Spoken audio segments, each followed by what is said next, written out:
This is the Higher Ed podcast, presented by eCity Interactive. eCity creates websites, marketing campaigns, and magic for higher ed institutions large and small. Every digital challenge has a solution. eCity's talented team of problem solvers will help you find yours. And now, here's your host, Stephen App. Hey everybody, and welcome to Season 2, Episode 17 of the Higher Ed podcast. I am your host once again, Stephen App. Really cool show today. We're going international, and we're going way international. We're going all the way to the other side of the globe to talk to my favorite and probably your favorite higher education marketer from the land down under, Justin Laing, Senior Manager of Strategic Marketing and Communications at the University of Queensland in Australia.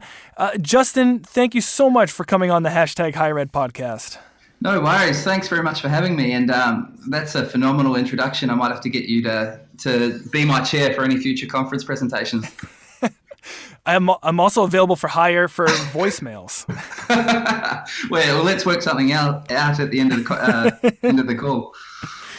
Well, hey, you and I met in July when you traveled all the way to San Diego for EDU Web 2018, and you actually won Best of Track for content marketing at that conference for a presentation that you gave about something that I think is really cool, what you're doing at the University of Queensland, and that is creating 10 pieces of content from 1 hour with a researcher on campus. And so I really wanted, we could go in a million different directions here, but that was the aspect of your presentation that I just thought was really cool.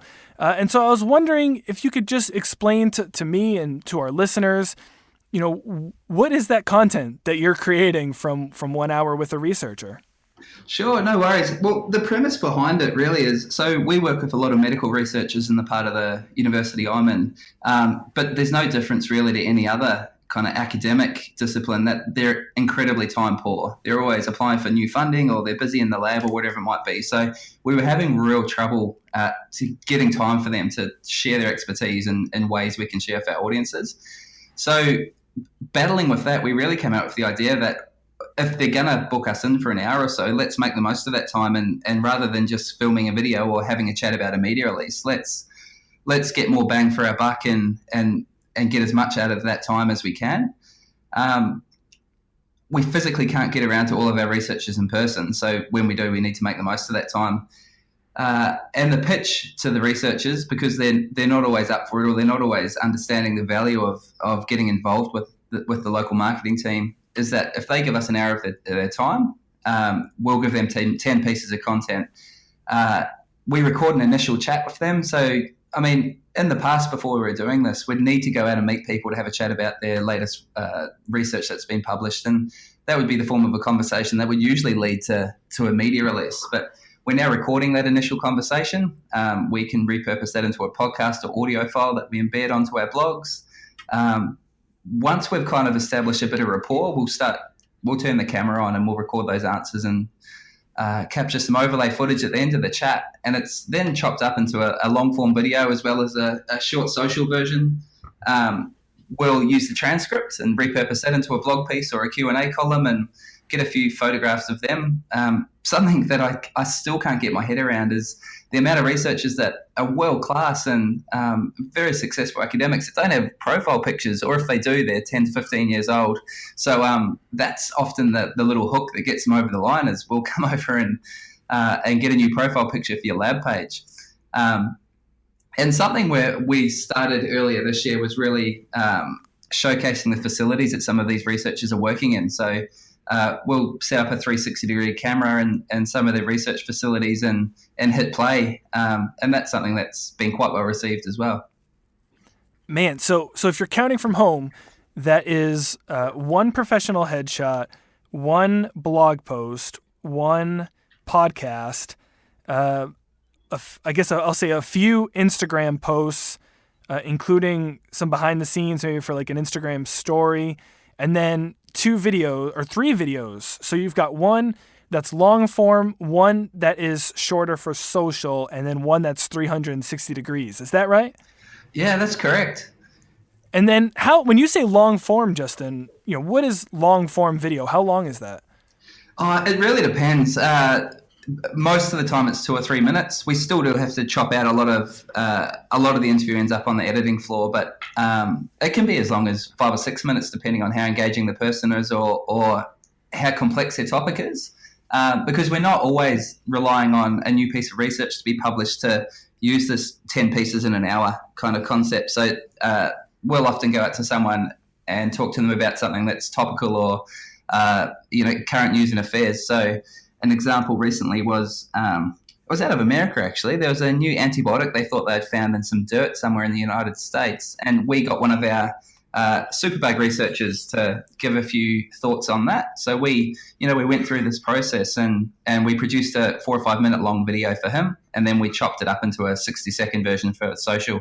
And he actually had an unbranded version that he used on his own Twitter account, which went quite well as well. And he's very appreciative of it, which is often a big win for us as the in-house marketing team, trying to build those relationships and kind of create evangelists, I guess, within the organisation that are going to go and tell their colleagues, hey, you work with the marketing team and they'll do some great things for you.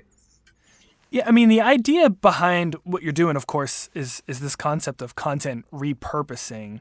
I'm curious, can you talk to me a little bit about how you came up with the idea generally? Yeah, sure. It started 2 or 3 years ago.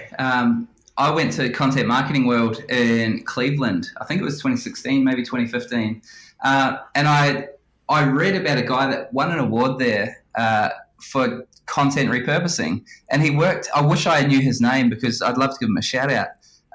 He worked at a small research institute somewhere in the United States. And he was a one-man team, and he was having these same problems that, particularly being under-resourced, being a solo operator in a research institute. But he was having the same battles. People weren't able to meet with him, and if they were, it was too quick. And he might see one person each year, and 12 months between is not long enough to go out and keep talking to them. So he had this similar concept. And then about 18 months ago, I was at a conference here in Australia where an Australian sports marketer, his name was Matt Henry. He works for the National Rugby League, which I guess is like the Australian version of the NFL, and he spoke about how he produces 20 pieces of content during a 1 hour interview, which I was really blown away by. And he showed us some of that content using an example of a TV interview from an event. So the event was running for an hour, and they chopped that up into 20 pieces. Now, we probably don't have quite the same resources available to us as the National Rugby League. Unfortunately. Unfortunately, not yet. But to be honest, I thought 10 would be a good number, and going through the 20 pieces of content he had, I kind of cherry-picked a few of those items and thought, yep, that's something I think is realistic. So, Justin, you mentioned, right, there's one individual at Content Marketing World and this other Australian sports marketer with a lot of resources at the National Rugby League. Where do you fit in at the University of Queensland? I imagine you're not a one-man show, but what does your team look like? Sure. So my team looks after what we call reputation, recruitment, and retention in the medical part of the university. So across the full life cycle of a student, so from recruitment through to current student activities down to alumni, and then they're kind of passed on to our advancement team, a few years later. But yeah, definitely not a one-man band, but we're also not resourced to the same level of the National Rugby League. I guess before we had this process, our two comm staff were probably the main contact points for researchers, and it was a very traditional approach as far as I've just been published in a research publication. I need to let the world know. I'll pick up the phone and I'll call my media contact.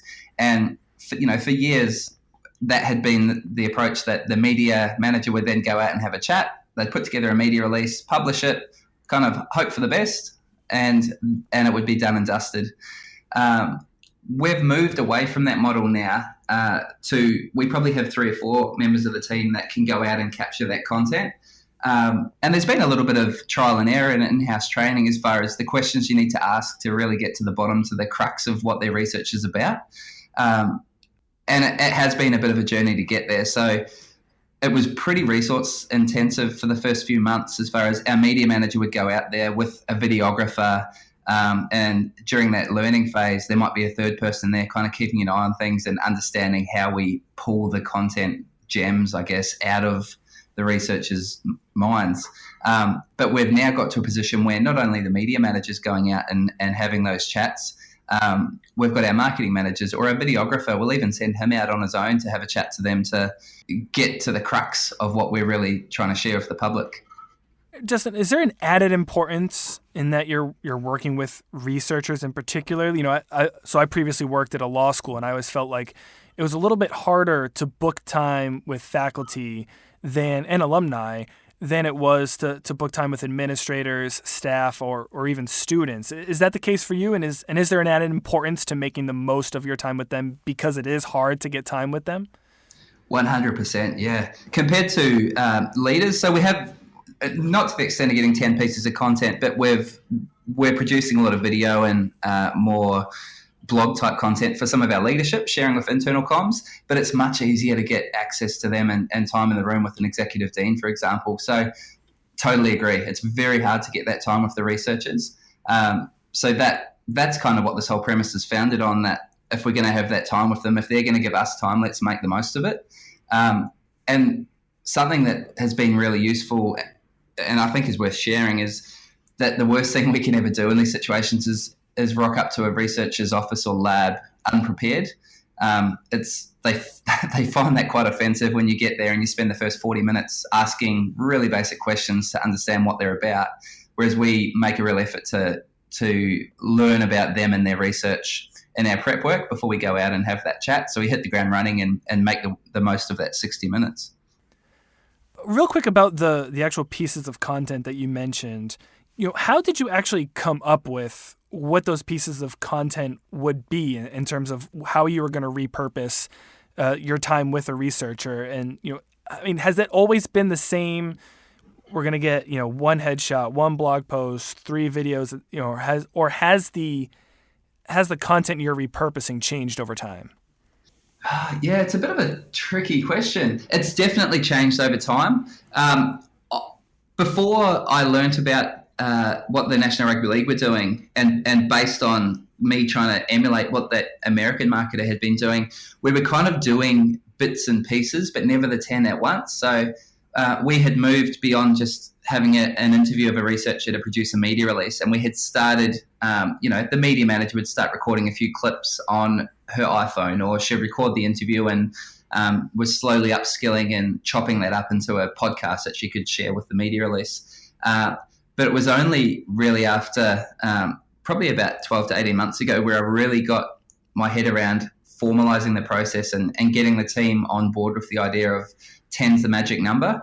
But it's probably also worth mentioning that 10's the dream result. We don't always go out there. So sometimes based on the researcher's personality or, an hour turning into 20 minutes because they've got a conference call that they're running late for or whatever it might be, it doesn't always get 10. I would say most of the time we get 5 to 7 pieces of content. And 10 out of 10 might be 25% of the time. So didn't want to, I guess, pull the wool over anyone's eyes that we're going out and creating 10 pieces of content every time because, we're not that good. Hey everyone, the #HigherEd podcast is part of Connect EDU, a podcast network bringing together brilliant minds in the higher ed space and breaking down silos. You can check it out at connectedu.network, where you can find great shows no matter where you work on campus, as well as resources for first-time and long-time podcasters. You can also follow along on Twitter at ConnectEDUPod and #ConnectEDU.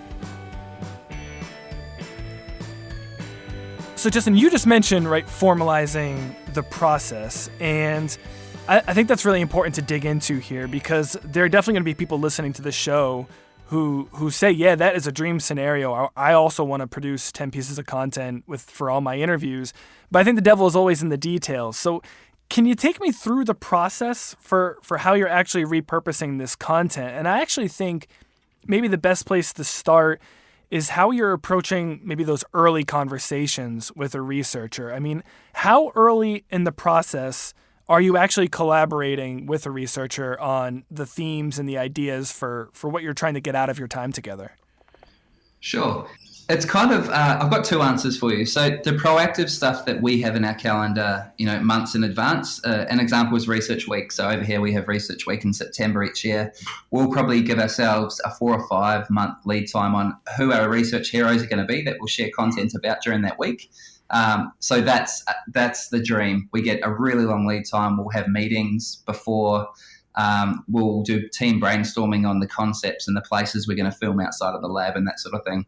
But that's, that might be 2 campaigns a year, because the reality is most of our research promotion is reactive based on new work that they've found in the lab, because that's what our audiences want to hear about, is the latest breakthroughs. So it's probably worth talking about those situations. And the most notice we'll get for something like that might be 3 or 4 weeks.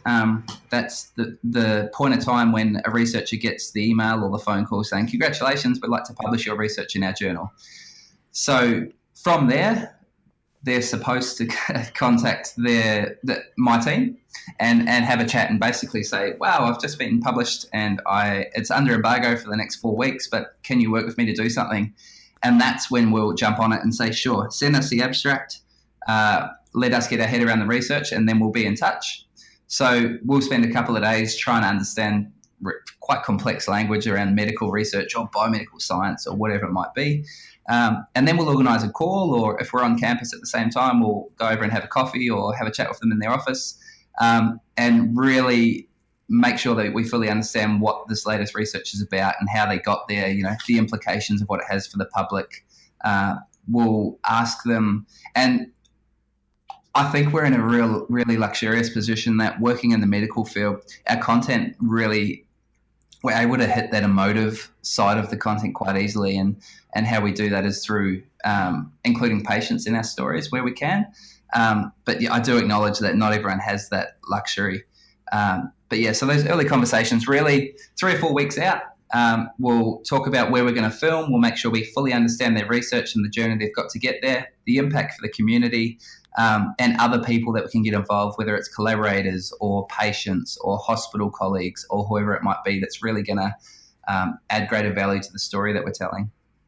I love that I picked up on a little bit of a laugh at yourself as you said that they'll be proactive in getting in touch with your office. Yeah. I had to bite my tongue a little bit because, more often than not, it's a problem we have that we might get, even a week's notice is fantastic. But more often than not, it's a couple of days. But that's even, I talk to my team about that's why we need to be so good and on the ball that when they come to us and they're trying to do the right thing, let's really, hit a home run here and produce them some awesome content so that they become our advocates within the organisation and they tell their peers, hey, if you've got a media release, let them know early. They did this for me. Check out my video. It's got 10,000 views. And we've got a small number of really great academics who have had some good results that has actually led to philanthropic conversations. So, that's what really hits home for the researchers if they can get more funding for their work. So that's something we roll out. And as a content marketer, it's quite funny that we start creating content about our content success to attract more people. Yeah, so we really share those stories of success for the researchers, what it means to them that work with us, and we, it might actually lead to funding or extra collaboration with colleagues, across the globe. Justin, when you're having those early conversations with researchers, how much are you involving them or allowing them to contribute to the logistics of the piece you're going to create together, whether that is where you're going to film or whether patients are involved or can be involved and what aspects of research to talk about, and how much is your team just kind of driving the bus and bringing researchers along for the ride? Yeah, I would say it's somewhere in the middle. There's a lot of legal mumbo jumbo around what we can and can't do with patients, particularly when there's any clinical trials involved. So we have to be really careful about giving people false hope in the community, because as soon as you start talking about clinical trials or breakthroughs in a particular illness or disease, it's becoming extremely personal for people out there. So we rely on the researchers to guide us in what can and can't be said. So we definitely don't, drive the bus in that side of things. But where we do really take the lead is as far as the line of questioning, getting them to talk in more lay terms rather than the usual complicated scientific talk that they'd be used to talking with their colleagues. And we also like to get them out of the lab because it's their comfort zone. It's their security blanket, I guess, is putting their lab coat on and standing with colleagues around all this fancy equipment. But, I mean, when you're producing a lot of content from a similar field, it gets boring really quickly if all your videos have the researchers in white lab coats swirling test tubes of blue or pink water, which is what you see everywhere. Justin, do you always know what your first or core piece of content is going to be? Because logistically, I would think, it's always going to be easiest to start from video or audio, but I'm curious if there are times where that just doesn't work out for you for a variety of reasons, and you might go straight to a text-based blog post or just releasing headshots and Instagram posts. Yeah, definitely. And the other thing is not all research is conducive to visuals. Some of we talk in the medical field about around the translational pipeline. So that ranges from really basic science in a lab that might lead to a discovery that will affect patients in 10 or 15 years, right through to the clinical end where they're working with patients already. So often it's quite hard at different stages along that pipeline, it's quite hard to find video footage that's actually going to be interesting to people. But at the same time, when people come to us with wanting our support to talk about something that's 15 or 20 years away from hitting patients, we want them to engage with us in the future. So in those situations, often it's hey, congratulations, that's fantastic. Let's have a chat, and we'll produce a blog post or a media release and put it up on our website, because it's probably not going to connect with people outside of the science community. The other reason we sometimes don't do video is we might have that initial conversation, and not everyone is comfortable or suitable for speaking on camera or even on podcasts. So we can figure out quite quickly, based on how they act on the phone or in that initial meeting, on whether it's going to be a good idea, because we don't want to make people feel uncomfortable or embarrassed. They're not getting paid by the university to be spokespeople on camera. They're being paid to make clinical breakthroughs. So that's something that we're really big on, is not pressuring people into doing anything that they don't want to do. But at the same time, I mean, if someone's doing something amazing that's going to have implications for patients all around the world, that's when we'll push a little bit harder and offer media training.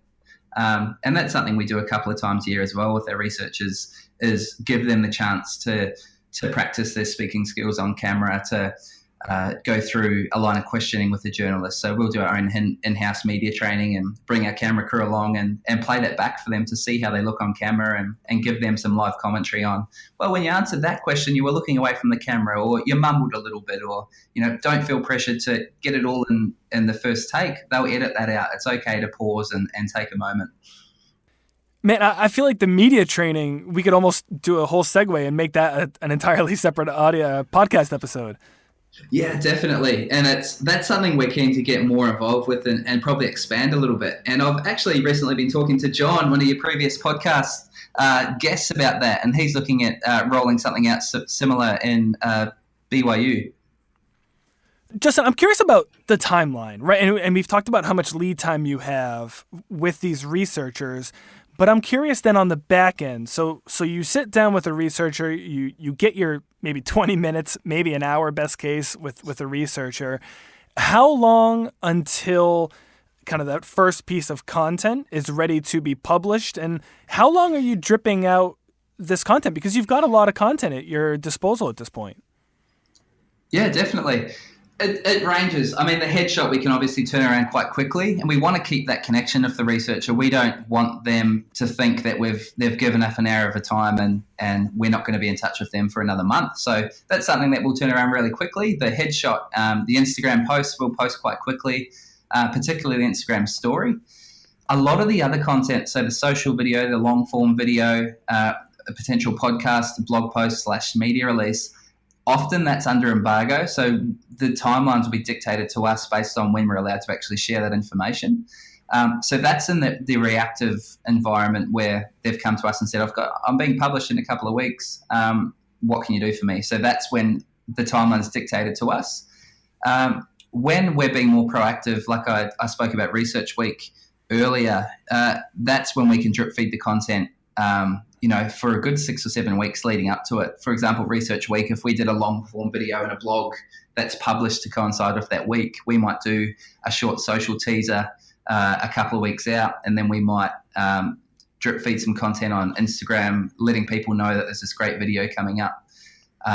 It depends on whether it's proactive and reactive and whether we're able to set the deadlines or it's being dictated to us. You mentioned, promoting and publishing this content. I'm curious about where that's coming from. So are you releasing everything from a branded account, or, when able, are you proactively reaching out to, influencers, media members, or even maybe the researchers themselves to share this content from their own individual handles? Yeah, good question. We do post most of it through our branded channels. So, and that can include multiple university accounts. So we're quite a decentralised organisation at the moment at the University of Queensland.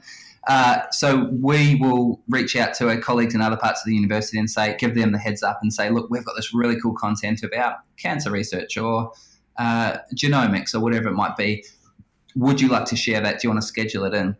We have started approaching some of our researchers to share the content through their own channels. So we had a planning day earlier this year, and we were talking about the kind of rise of influencer marketing. And I mean, we're a faculty we've got about 6,000 staff that, in amongst that staff, there's world-class researchers with really big followings. So why don't we identify, the top 10 researchers that we want to start sharing our messages on our behalf? And it's mainly on Twitter, being the research community, I think, is really where they have those conversations. And so far, we've had 2 or 3 instances where we'll go out and prepare a short video for them or write a blog post for them to share through their own channels, and that's unbranded. And we've had some good success, and it's a really great relationship building activity because those people who have built up followings of 15 or 20,000 people in their field, they get it. They haven't got to that point by sharing crappy content. So they really appreciate it, and it kind of builds that cycle again where they become the advocates and talk about the great service that the marketing team can provide. Hey everyone, a quick shout out to the agency that makes this show possible, eCity Interactive. I really do love coming to work every day at eCity, and that's not just because everyone shares my love of donuts. But that's really because I get to collaborate with a talented team working on everything from user experience to content and digital marketing to web design and development and a whole lot more. Our work has earned us an incredible roster of education clients, including the University of Pennsylvania, George Washington University, Petty School, Cornell, Drexel, Rutgers, and many others. So if you're looking to improve your web and digital presence and better communicate your school's story, visit us online at ecityinteractive.com and get in touch. So, Justin, you just talked about success when you were mentioning working with maybe more socially active researchers. And I want to talk about the success of this because I think we can agree that the theory behind this idea, content repurposing, is solid. And the work that you're doing is really great. But there is, of course, extra effort in creating additional content. And as you mentioned, you don't have the resources that, say, a National Rugby League has. So what results have you seen from this effort that has let you know that this has been successful and is worth continuing? Yeah, it's a good question, and 100% it has been more effort, but I do think it pays off. And for me, I think the biggest KPI really is engagement on our content. And we've seen some really pleasing data over the last year or so. So our social engagement has risen by about 20% since we've implemented this new concept of the 10 pieces of content, and our blog traffic's seen a 4-fold increase. Oh, wow. Which is we were probably starting on a pretty low base, but that's really pleasing, and I guess that's keeping the bosses happy that this investment we're putting into this content creation is paying off. But for me, the coolest feedback really has been coming from the researchers that have shared stories or emails or phone calls they've had with collaborators who want to work with them, or patients who are reaching out saying, I want to be a part of your trial. Or, the ultimate for the researchers, which is, we put them up on a pedestal and say, please tell everybody, is when funding bodies or philanthropists get in touch and say, hey, we want to meet with you. What you're doing is really interesting. So to me, they're probably the results that mean the most, because that is the ultimate KPI for the researchers. Yeah, absolutely. I mean, how far can you take this, Justin? You've got 10 pieces. We mentioned the Australian sports marketer who's doing 20. What is that dream scenario for you moving forward? Because I imagine at some point you're going to hit a point of diminishing returns on this concept. Yeah, and I think 10 we're probably kind of at the peak before it starts, hitting the point of diminishing returns. I am really big on content creation and digital marketing, but I think face-to-face still beats everything. And there's been situations where we've been planning events and we've had people come to us who are great supporters of the work we do, but they'll say, I've got this great idea. Why don't we get the host of the event to produce a video to play at the event? And it's like, we could do that, but why don't we just get the host to speak to the audience who's actually there? So, we've got some really great support, but I don't think content creation and the digital environment is always the solution. And we probably fell into the trap early on of step one, let's not do face-to-face events. Let's put it on Facebook. Let's create a blog. Let's put it on LinkedIn or Twitter or whatever that channel might be. And I think that's when it starts getting a bit crazy. So, yeah, I think 10 is probably, we're at that point of diminishing returns. And we never increased our resources to move into this content creation space. So what we were able to do was convince people to move away from a major event. So, you might have significant staffing resources that go into planning an event on campus, and they'll attract 50 people there. We'll say, let's channel those resources into a few content pieces, and we'll connect with 5,000 people who are interested in that content. And that really hit the mark with some of our senior leaders as far as, look, you've been doing this for 10 years and you've probably been doing it because it's always been done. But let's have a think about really what are you trying to achieve here? Is it communicating with partners and the community about what you're doing in, topic X? Or is it about getting everyone together for that face-to-face contact? And I don't think there is a silver bullet. There's no single answer for every KPI. So often it is those conversations. And while we love going out to film people and write blogs, some of those conversations are, actually, we don't think a video is right for this situation. Let's set up a meeting with someone, or let's run an event or produce a flyer or whatever it might be.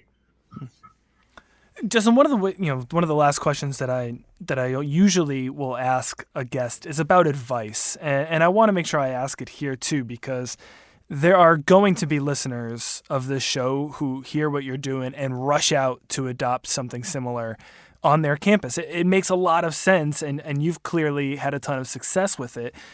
For those individuals, what advice would you give them now from someone who's been doing this for a little while now? My biggest piece of advice would really be to start small. We literally started filming on iPhones, and a bit of trial and error, and in-house editing has got a lot better in our team since then. We then moved into a really cost-effective little camera called the DJI Osmo with an inbuilt gimbal, which gives that nice smooth footage. So that links up with your smartphone, and you can... it doesn't look like a really high-value production when you're going out there and talking to the researchers, but it produces some really slick footage. And then work your way up from there. I think we probably went 7 or 8 months using just the little gimbal camera with an iPhone app, and that did the trick. And to be honest, our most successful video over the last 12 months was from those early days. And the key to that success really was a really great student in front of the camera who had a great backstory, was really emotional about getting entry into one of our university programs. So that was the key. And as far as starting small, is test your content, produce one video at a time and see if it works. The stuff that doesn't work, cut that out of your planning. The things that do work, build your plans around that. It kind of sounds very pragmatic and quite straightforward, but that's been our approach, trial and error. And I think you have to cut yourself a little bit of slack sometimes, that if you produce a video that doesn't work, that's kind of part of the learning process and the testing process. Man, I love that. I love that advice. Thanks. Yeah, it might take a while to let the senior management cut you some slack as far as yes, trialing. That's true. but but that's the beauty of the starting small and scaling up, starting with the iPhone or the little gimbal app that you can plug into your iPhone. You're not investing a significant amount of money or resourcing really in that early stage. Well, Justin Laing, thank you so much for joining the #Higher Ed podcast. A couple things, little housekeeping matters before we let you go today. First of all, for listeners who want to contact you, maybe ask a question or just follow you on social media, where can our listeners find you online? Sure, the usual places. I'm a bit of a Twitter stalker rather than a Twitter poster, but I am on Twitter. So Juzzy Laing, JUZZYLAING is on Twitter. A bit more active on LinkedIn, and if anyone wants to connect, feel free to look me up on there. I don't write blogs. I occasionally share some columns on LinkedIn, but yeah, Twitter or LinkedIn is probably the best place to find me. Excellent. And of course, each week on the show, we ask our guests to give a social shout out to a colleague or individual that deserves more recognition of their work. And just like we do every show, Justin, the floor is yours. Thank you very much. I probably couldn't signal one person out, to be honest. I would love to. I met some fantastic higher ed colleagues over in San Diego for the EDU Web conference. I mean, yourself, Stephen, I learned a lot from your workshop. Chris and the team that run that conference, I think, are an outstanding group of people, and I'd really love to get back and spend some time with those guys again. And as far as a big corporate, I guess, is the Content Marketing Institute out of Cleveland. I would read 5 to 7 pieces of content from them each week, and that's where a lot of my new ideas really get generated from. So I would imagine a lot of your listeners are across them, but yeah, highly recommend Content Marketing Institute. Yeah, and I don't know if you know, Justin, but EDU Web 2019 is in my home turf, Philadelphia, so I would love to have you come out one more time. I would love to get there. And how about we make a deal that if I can get there, you have to come out to the Universities Australia conference one day? Oh, yes, sir. My bosses might have some objections to that, but I am personally in. We'll manage up. Well, hey, once again, Justin, this was a lot of fun. I really enjoyed this conversation. I'm so glad we can make this work, and I'm so glad that our paths crossed in San Diego this past summer. Really looking forward to staying up to date on what you've got going at the University of Queensland. And once again, thank you so much for joining the #Higher Ed podcast. No worries. Thanks for having me, mate.